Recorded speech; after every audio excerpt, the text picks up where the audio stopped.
My dad gave my late mom's house to his new wife. I tried to fight it in court, but lost because my mom didn't leave a will. Years later, she sold the house to cash in, but fate had other plans. I, a 21 male, figured I'd share this messed up situation I'm dealing with. Bear with me. When mom was alive, things were great. We lived in a cozy house my grandparents gave her when she was pregnant with me. She was a nurse, always juggling work and family, while dad worked construction.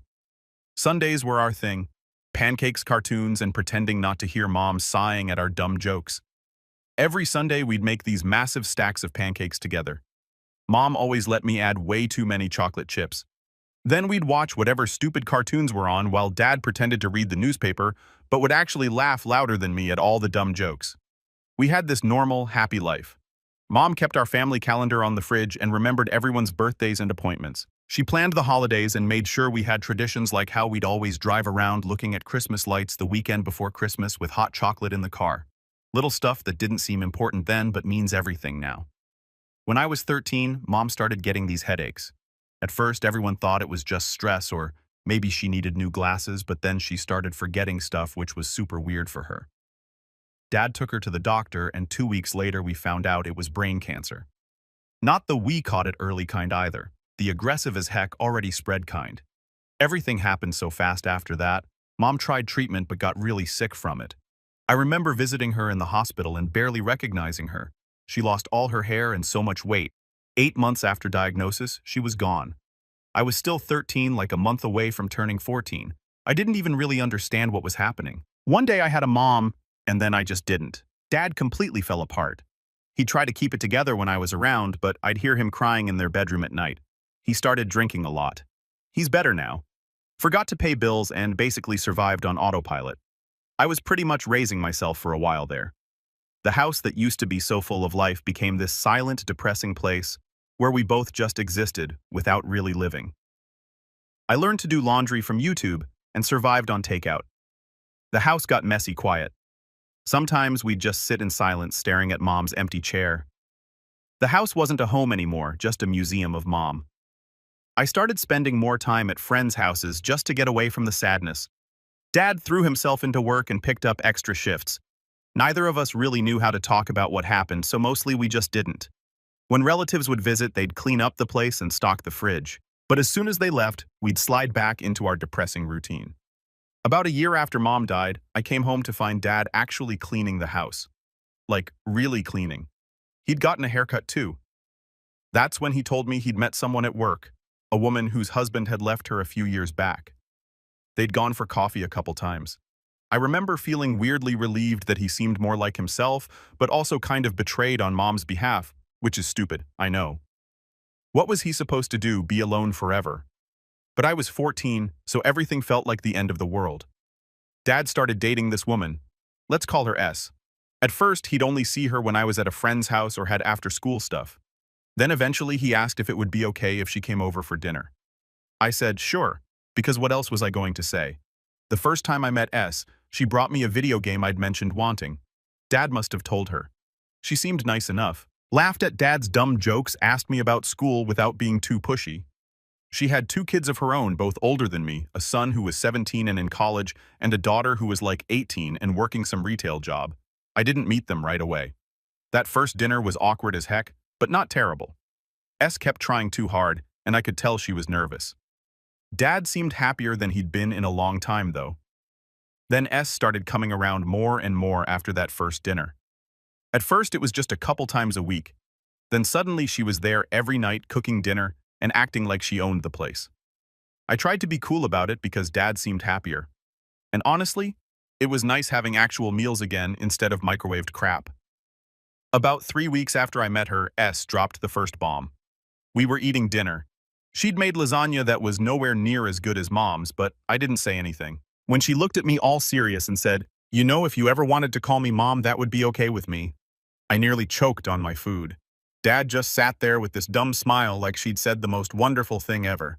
I mumbled something about, "Thanks, but I'm good," and excused myself to go do homework. That night, I pulled out old photo albums and just stared at pictures of my actual mom until I fell asleep. Things moved way too fast after that. Within 6 months of dating, S was practically living at our house. Her kids would come over sometimes on weekends, which was weird as heck.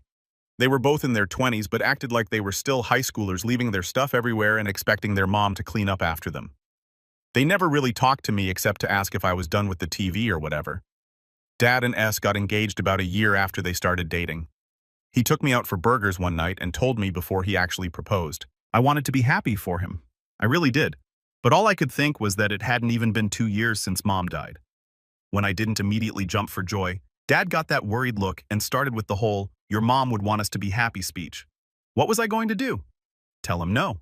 So I faked a smile and said I was happy for him. The wedding was small, at least just close family and a few friends at our backyard. S wanted to have it at our house because it was becoming her home too. I saw my mom's parents, my grandparents trying to keep it together during the ceremony. They were always nice to S-Face, but my grandma pulled me aside at one point and whispered, "This house is your mother's legacy. Don't forget that." I didn't understand what she meant at the time. After the wedding, it started slow. A new couch, different curtains, little changes here and there. Then one day I walked in, and it hit me like a punch to the gut. Mom's reading chair gone donated.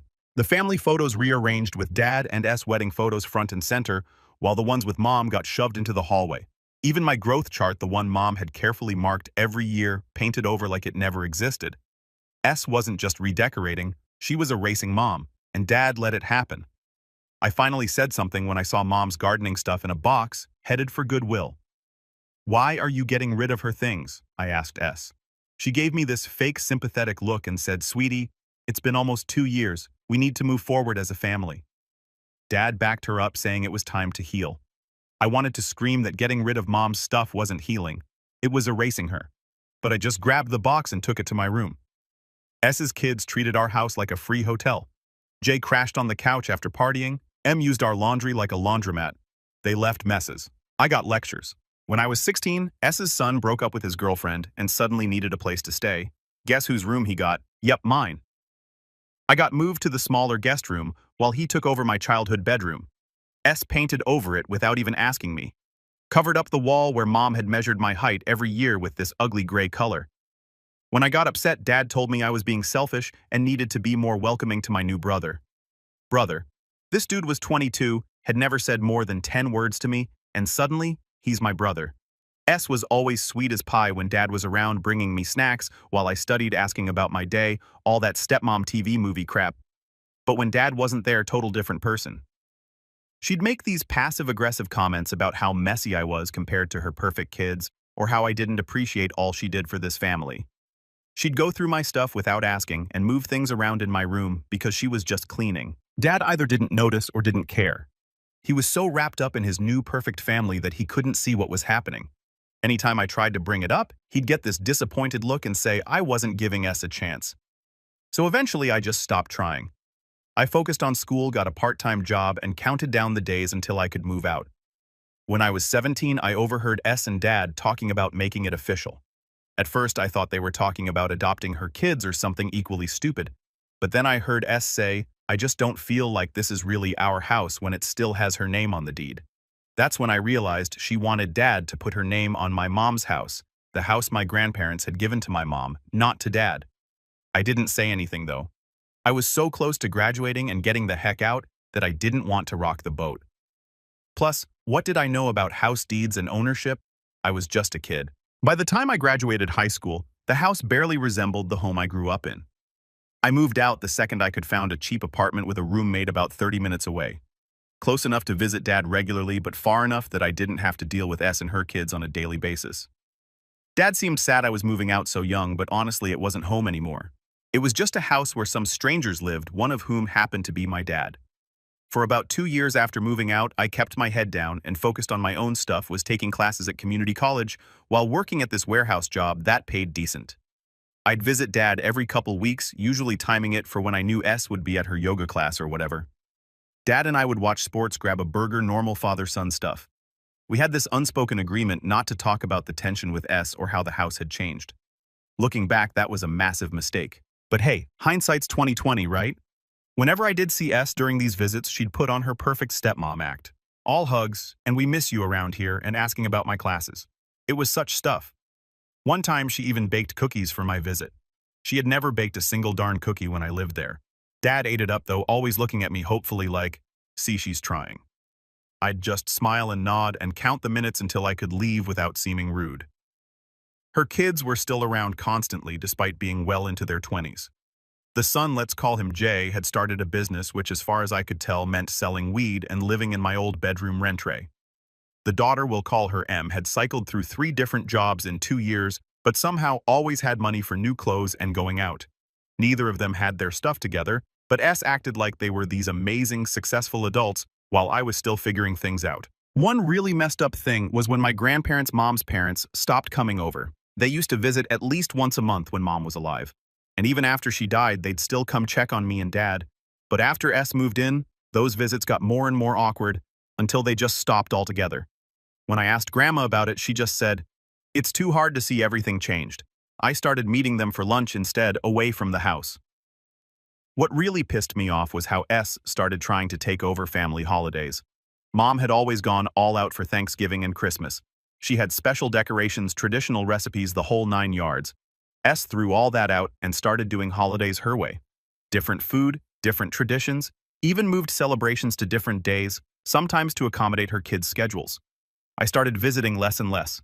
It was too painful seeing Mom's house transformed into this space I didn't recognize. Dad noticed and started making more effort to meet me for lunch or come by my apartment, which was cool, I guess. But every conversation somehow circled back to how great S was, or some accomplishment of her kids. Jay is thinking about real estate, aka still selling weed from his bedroom, or might go back to school. She didn't. Meanwhile, I was actually in school, working my butt off at a real job and living independently, but that was never as impressive somehow.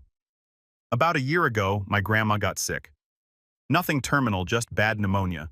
But she was in the hospital for a couple weeks. I went to visit her and she got really serious all of a sudden. She took my hand and said, "Your mother wanted you to have that house someday. It was her home and she wanted it to be your home too." I didn't know what to say. No one had ever talked to me about what would happen to the house in the future. I guess I always assumed it would go to Dad. And then, well, I hadn't thought beyond that. After Grandma got better, I tried to casually bring this up with Dad. We were grabbing lunch, just the two of us, and I mentioned that Grandma had been talking about Mom's wishes for the house. Dad got this weird look on his face and changed the subject real quick. That's when I knew something was up. Dad's a terrible liar. His ears get red and he starts talking too fast. All the signs were there. I let it drop for the moment, but I started paying more attention when I visited.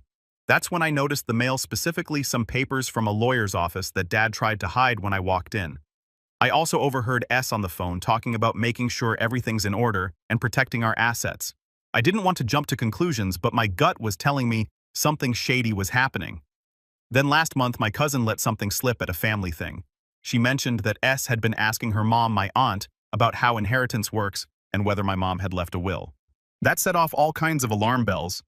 Why would S be asking about Mom's will unless she was worried about her claim to the house? I did some digging and found out Mom probably didn't have a will when she died. She was only 39. And it's not like we had tons of money or property besides the house. From what I could piece together from convos with relatives, everything just automatically went to Dad when she died, which I guess makes sense legally, but it didn't feel right. The house came from Mom's family. It was her house that her parents gave to her. I tried talking to my other relatives about it, and that's when I found out I wasn't the only one concerned. Mom's whole side of the family had been watching us take over the house and erase Mom's presence, and they were all upset about it, but didn't feel like they could say anything. My aunt finally told me, "We've been waiting for you to stand up about this, but we didn't want to create problems between you and your dad. EV says so." That's where things stood until the big blow-up happened last month. I was stewing on all this, trying to figure out how to approach Dad about it without seeming like I was just being greedy or whatever. I wanted him to understand that this wasn't about money or property. It was about preserving Mom's legacy and respecting where the house came from. But before I could figure out the right words, Dad decided to drop a bomb on me that blew everything up. About a month ago, he calls me up asking if I could come over for dinner. Said he wanted to talk about some future planning stuff, which I figured was going to be boring financial crap, or maybe him asking for help setting up a retirement account or whatever. I almost said no because I had plans with my roommate, but he seemed kind of serious about it, so I agreed. When I got to the house, S was there, of course, along with both her kids.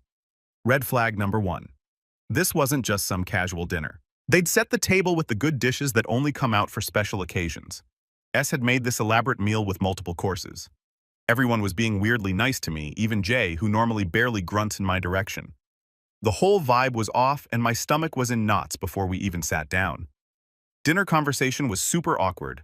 Lots of small talk about work and weather and other stuff nobody cares about. I kept waiting for Dad to bring up whatever this future planning was, but he avoided the topic until dessert. Classic dad move. Wait until everyone's full and relaxed before dropping bad news. Finally, after S served some fancy cheesecake that definitely came from a bakery she can't bake for stuff, Dad cleared his throat and got that serious look on his face. Son, I've been thinking a lot about the future lately, about what happens to everything when I'm gone. Great start to a fun conversation, right? S reached over and squeezed his hand all supportive like, while her kids suddenly got super interested in their phones. I just nodded and waited for the bomb to drop. Dad continued, I've been meeting with a financial advisor and a lawyer to get everything in order, making sure everyone's taken care of. He paused like he was waiting for me to praise him for being so responsible or whatever. That's good, I said, because what else do you say to that? Then he dropped it. We've decided that when I pass the house, we'll go to S. The rest of my assets, my retirement accounts, investments, insurance, payout will be split equally between you and J and M. I must have looked like he'd slapped me because he quickly added, it's the fairest way to handle things. S needs somewhere to live, and this way everyone gets an equal share. I sat there trying to process what I just heard. My mom's house that she loved that I grew up in was going to S, and I was getting an equal share with her kids who had no connection to my dad except that he married their mom. This was my mom's house, I said, my voice sharp now. Her parents gave it to her, not to you. S put on her fake sympathy. Sweetie, I know this is emotional for you, but legally don't call me sweetie, I snapped. And don't pretend this is about fairness. Your kids have their own family, their own father. This house has nothing to do with you. Dad got that disappointed look. Son, I understand you're upset, but S is my wife now. I need to make sure she's taken care of if something happens to me. She could be taken care of without getting mom's house. I argued. You have life insurance, retirement accounts. Why does she need this specific house? The house that came from my mom's family. M spoke up. It's about fairness. We're a family. I laughed bitterly. No, we're not. You already have 2 parents, 2 inheritances. You never lived here. You have no claim to this house, Jay muttered. Selfish prick under his breath. I ignored him. Not worth it. Dad tried to calm things down, talking about how he'd provide for me in other ways, saying maybe I could get his car, a 2010 Honda that's falling apart, and some cash. I don't want your car, I said. I don't want your money. I want my mom's house to stay in her family, like she would have wanted, like her parents wanted when they gave it to her. S got all teary-eyed then, doing her best victim impression. I've tried so hard to make this a home for all of us. I've tried to be a mother to you. You're not my mother, I snapped, and this isn't your home. You've spent years erasing every trace of my mom from this house. You've thrown away her things, changed everything she loved, cut down her garden, even painted over my growth chart, and now you want to take her house too? Dad was getting angry now. That's enough. S has been nothing but good to you. She's my wife, and this is our home now. I've made my decision, and that's final. Something broke inside me then. I stood up, hands shaking. If you're giving mom's house to them, then I don't want anything from you. Not a penny. You can leave everything to your new family. Dad looked shocked, like he couldn't believe I wasn't just rolling over and accepting his stuff. You don't mean that. You're just upset. I do mean it, I said. Mom would be heartbroken to see her house go to people who never knew her, who've erased every trace of her. Her parents would be devastated. S tried to do her peacemaker routine. No one's trying to erase your mother, sweetie. We're just moving forward as a family. Stop calling me sweetie, I nearly shouted. And stop pretending you care about my mom's memory. If you did, you wouldn't be so eager to take her house away from her only child. Jay stood up, then all big man energy.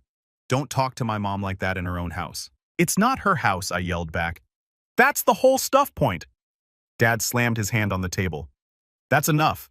This is still my house and I won't have shouting at the dinner table. I grabbed my keys and headed for the door. Dad followed me, asking where I was going.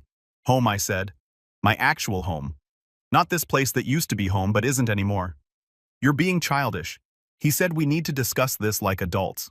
There's nothing to discuss. You've made your decision. You've chosen them over mom's memory, over me. Over what's right. I can't stop you, but I don't have to pretend I'm okay with it. As I was getting in my car, S came out too, calling after me. Think about what you're doing. Your father loves you. Don't throw away your relationship over property. I almost laughed at the irony. She was telling me not to throw away relationships over property when that's exactly what my dad was doing.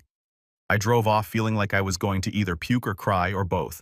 My phone started blowing up immediately. Texts from Dad saying I'd hurt him from S, saying I needed to apologize, even from her kids, saying I was being selfish.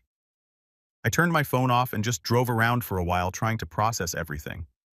When I finally got back to my apartment, my roommate took one look at my face and knew something was wrong. I ended up telling him everything and he was like, "Dude, that's so messed up. The house should definitely go to you." I stayed up all night thinking about what to do. Part of me felt guilty for walking out on Dad. Another part was so angry I could barely see straight. But the biggest part just felt sad that my mom's house, the last real connection to her, was going to be taken over by people who'd spent years erasing every trace of her. The next morning, Dad called again. "I think you owe S an apology," were his first words. Not, "I'm sorry," or "let's figure this out." Just straight to me needing to apologize to her. "Are you serious right now?" I asked. "After what you told me yesterday, you think I'm the one who needs to apologize? You were disrespectful to my wife in our home," he said. "It's not her home," I yelled. "That's the whole stuff problem here." We went back and forth for a while, talking in circles. He kept insisting he needed to protect S's future and that I was being selfish and immature. I kept trying to explain that there were other ways to provide for her without giving her my mom's house. Like, she can still live there. It's not like I'm going to throw her in the street, but it shouldn't be in her name. I looked him dead in the eye. If Mom were here, would she want this? He hesitated just for a second, then she'd want me taken care of. I exhaled. That was it. He wasn't protecting himself. He was just giving S what she wanted and using Mom as an excuse. "We both know that's not true," I said quietly. "Mom would want her house to stay in her family. She'd wanted to go to me eventually." "I'm trying to be fair to everyone," he insisted. "No, I said you're trying to make S happy at my expense. And you know what? If that's your choice, fine. But don't expect me to pretend I'm okay with it." I hung up after that. A few minutes later, S texted me some long paragraph about how she just wants us all to be a family and how she's always tried to be there for me and blah blah blah. I didn't even bother responding. That was a month ago. Since then, Dad's called a few times trying to get me to come over for dinner, saying we need to clear the air. S keeps sending these guilt-trippy texts about how sad Dad is and how life is too short for family conflicts. I haven't gone over there. I can't bring myself to sit across from them knowing they're planning to take my mom's house. I've talked to Mom's parents and her sister, and they're all furious about the situation. They've offered to help me fight it legally if it comes to that. Though nobody's sure if we'd have a case since the house went to Dad when Mom died. The whole thing just makes me sick to my stomach. I keep asking myself what Mom would do in this situation. She was always the stronger one, the one who stood up for what was right. I think she'd fight for that house, not because of what it's worth, but because of what it represents. And that's exactly what I'm planning to do. After a week of ignored calls and dodged texts, I finally agreed to meet with my dad. I needed to lay everything out clearly without S or her kids around to gang up on me. I suggested meeting at this diner halfway between our places' neutral territory. Plus, I figured he wouldn't make a scene in public. Dad showed up looking tired with these dark circles under his eyes. For a second, I felt bad, thinking maybe all this drama was really affecting him. But then I remembered how casually he'd decided to give away Mom's house like it meant nothing, and my sympathy kind of evaporated. We ordered coffee and sat there in awkward silence for a minute. I could tell he expected me to apologize first, standard dad power move. But I wasn't backing down this time. This was too important. I started by telling him straight up that this wasn't about inheritance or money. It was about Mom's memory being systematically erased from the house she loved. And now the final nail in the coffin would be giving that house to someone who never knew her. I reminded him how the house came from Mom's family. I pointed out all the ways S had changed the house over the years. With each example, I could see Dad getting more uncomfortable, shifting in his seat, not meeting my eyes. Deep down, he knew it was true. Then I laid out what felt like a reasonable compromise. S could live in the house as long as she wanted after Dad passed. I wouldn't kick her out or force her to move. I'm not a monster, but legally the house should be in my name. It should stay in Mom's family. Dad just sat there stirring his coffee for what felt like forever. When he finally looked up, I could tell from his expression that nothing I said had made a difference. He gave me some BS about how S was his wife now, and he needed to protect her future. He tried to guilt me by saying Mom would understand. Mom would want him to be happy. Mom would approve of his decision. That's when I really lost it. Not yelling or causing a scene, but in that cold, scary, calm way that's almost worse. I told him he had no right to speak for Mom anymore. Not when he'd spent years letting another woman erase every trace of her from their home. The mom I knew would be heartbroken to see her house going to strangers instead of her only child. Dad tried to play the "but" were family card saying S and her kids were my family too now. I shut that down fast. S's kids were adults with their own dad when she married mine. They never lived in that house as children. Never formed any real bonds with me. Never treated me like family except when it benefited them. Like, how the heck does it make sense that they will inherit from 4 parents, their mom, their dad, and effectively, my mom? When I could see I wasn't getting through to him, I went for my last resort. I told him I'd talk to a lawyer about our options. This wasn't entirely true. I'd only done some basic Google research, but Dad doesn't know that. I mentioned that since the house originally came from Mom's family, and since there might be questions about how assets were divided after her death, there could be grounds for a legal challenge. I didn't want to threaten him, but I needed him to understand I was serious. This wasn't something I'd just get over or accept. This was something I was prepared to fight for, even if it meant taking legal action against my own father. Dad's face went through this whole journey, shock, hurt, anger, and finally settling on this cold disappointment that parents specialize in. He told me he couldn't believe I'd consider suing my own father over property. He said if money and things were more important to me than family, then maybe he'd misjudged my character. That stung, not going to lie. But I pushed back, asking if a house was more important to him than his relationship with his only child. I reminded him that I wasn't asking for money. In fact, I'd explicitly said he could leave all his other assets to S and her kids if he wanted. All I wanted was for my mom's house to stay in her family where it belonged. We went back and forth like this for almost 2 hours, talking in circles, neither of us willing to budge. Eventually, Dad pushed his cup away and said he needed to think about everything. He tried to end on a hopeful note, saying we'd figure something out that worked for everyone, but the look in his eyes told me he had no intention of changing his plans. As we were paying the bill, he asked if I'd come over for dinner that weekend. Said S was making my favorite. She has no idea what my favorite food is. I told him I needed some space to process everything. The sad part was, he seemed more upset about me declining dinner than about the actual issue we'd been discussing. When I got home, I had 3 missed calls from S. Of course, Dad had immediately called her after our meeting. I didn't call back. What was there to say? She texted later that night. This long paragraph about how she just wants everyone to be happy and how she thinks of me as her own son, stuff, and how hurt Dad is by this whole situation, classic manipulation tactics. The next day, I called my mom's parents to update them. My grandma cried on the phone. She told me stories about how they'd saved for years to buy that house, how proud they were to give it to Mom when she was starting her family, how they always pictured it staying in the family for generations.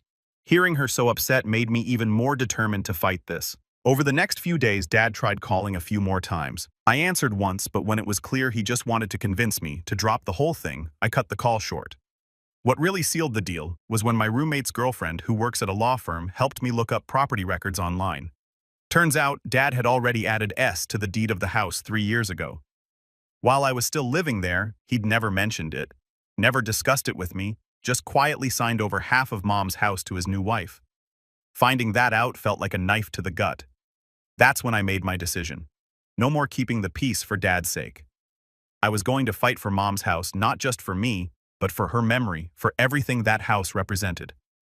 If Dad wanted a legal battle, that's exactly what he was going to get. I met with a lawyer and gathered everything. Old photos, family records, even sympathy cards mentioning the house. Mom's family backed me all the way. Dad found out about the legal consultation somehow, probably through a family friend, and completely lost it. Called me screaming, saying I was betraying him, that he couldn't believe his own son would sue him, that Mom would be ashamed of me. I stayed calm and told him he'd left me no choice. He'd betrayed Mom's memory and ignored what I knew she would have wanted. If he wasn't willing to do the right thing, then I had to fight for it. I heard from my cousin that Dad and S were telling everyone I was money hungry, that I was jealous of her kids, that I had emotional problems stemming from Mom's death that made me irrational about the house. They were trying to control the narrative, painting me as the bad guy. Some relatives believed them. Others saw through it. By this point, it wasn't even just about the house anymore. It was about standing up for what's right, about honoring Mom's memory, about not letting S and her kids swoop in and take what wasn't theirs. It was about Dad choosing his new wife over his own son and his dead wife's wishes. The lawyer said it'd be tough. No will meant everything went to Dad, But since the house came from mom's family, we might have a shot. The legal battle was brutal and quick, like ripping off a band-aid, except the band-aid was my relationship with my dad, and it took all the skin with it when it came off. My case basically fell apart in court. Judge ruled that since mom didn't have a will, everything legally went to dad when she died. The fact that the house came from my mom's family didn't matter in the eyes of the law. Dad had already added S to the deed years ago, without telling anyone, so she already co-owned it anyway. My lawyer tried arguing about the intention of my grandparents when they gave my mom the house, but without written documentation. It was just hearsay. In the end, we lost. There's no other way to put it. The court said Dad could leave the house to whoever he wanted. I was devastated, but not surprised. The legal system isn't designed to protect what's morally right. It protects what's technically legal. Losing the case sucked, but seeing Dad sit next to S not even looking at me was worse. When the judge ruled in their favor, S smirked. Dad just walked out, and that was the last time I saw my dad alive. I went completely no contact after the court ruling. Blocked his number, blocked S and her kids, even blocked some family members who sided with them, deleted social media for a while, because I couldn't stand seeing posts about their happy family or reading comments about what a terrible son I was for suing my own father. Mom's parents were heartbroken about the house but supported my decision to cut contact. Some bridges can't be rebuilt, my grandpa said. And he was right. Some betrayals go too deep. For about a year, I focused on rebuilding my life. Finished my degree, got a better job, moved to a nicer apartment, started dating this girl who's actually pretty amazing. Life was moving forward. The wound wasn't healed, but it had scabbed over. Then I got the call. Dad had a massive heart attack while at work, dead before the ambulance even arrived. He was only 54. Despite everything, it hit me like a freight train. I sat on my kitchen floor and sobbed for hours.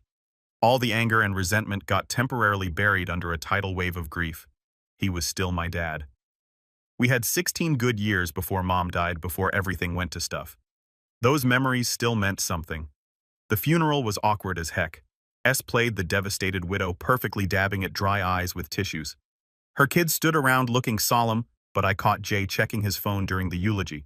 I stayed in the back, didn't speak, didn't join the receiving line. Some of Dad's friends came over to offer condolences, but most people gave me a wide berth. Like my estrangement was contagious. S didn't speak to me at all, which was fine by me. I wasn't there for her. I was there to say goodbye to my dad. About 3 months after the funeral, I drove by the house and saw a for sale sign in the yard. S hadn't even waited a decent interval before cashing out. Mom's home, my childhood home, just another asset to liquidate. I didn't try to fight it this time. What was the point? Dad was gone. The legal battle was lost, and I was finally starting to heal. Better to let it go right. After a couple of months where I tried to focus on myself, I heard through the grapevine that the house sat on the market for months. S listed the house way too high. Convinced she'd cash out big, but the market dipped, and by the time she lowered the price, she walked away with way less than she expected. Turns out karma isn't just a concept. It's a financial reality check. Jay blew through his share in record time. First on crypto scam, then on a business venture dealing weed more openly. 2 arrests later, he's couch surfing and on probation. M got herself a luxury car she couldn't afford. Totaled it while texting, then tried to sue the other driver, who just happened to be the son of the town's top lawyer. She lost everything. As for S, she took her cut, ran off to Florida with some online boyfriend, and got smacked with a massive IRS bill for tax fraud. Turns out my aunt, who works in county records, helped uncover that little lie. Now S is back in town working a minimum wage job, whining about how unfair life is. Even her kids cut her off once the money dried up. Oh, and the new owners of the house tore it down and built something completely different. In a weird way, that's almost better. I don't have to drive by and see strangers living in Mom's house. It's just gone like that chapter of my life. My grandparents, Mom's parents, are still hanging in there. When I told my grandma about V's spectacular fall from grace, she just nodded and said, "Your mother always believed what goes around comes around." I think Mom would be satisfied with how things played out. I'm actually doing pretty well now. Got engaged to my girlfriend last month. We're saving for our own house. Nothing fancy, just something that's ours. Something I'll make darn sure stays in our family with a proper will and everything. I still miss Mom. I still have complicated feelings about Dad. Sometimes I dream about the house, not as it was when S had taken over, but as it was when Mom was alive. Sunday pancakes, movie nights, Mom's garden in full bloom. The house is gone. That can't be changed. But in the end, S and her kids got exactly what they deserved for how they treated mom's memory. They took something precious and meaningful and treated it like an ATM. Now they have nothing. No house, no money, no relationship with each other. Turns out mom was right about one more thing. She always told me that material things don't last. But karma never forgets. Sometimes you don't need revenge. You just need to wait for the universe to balance its books.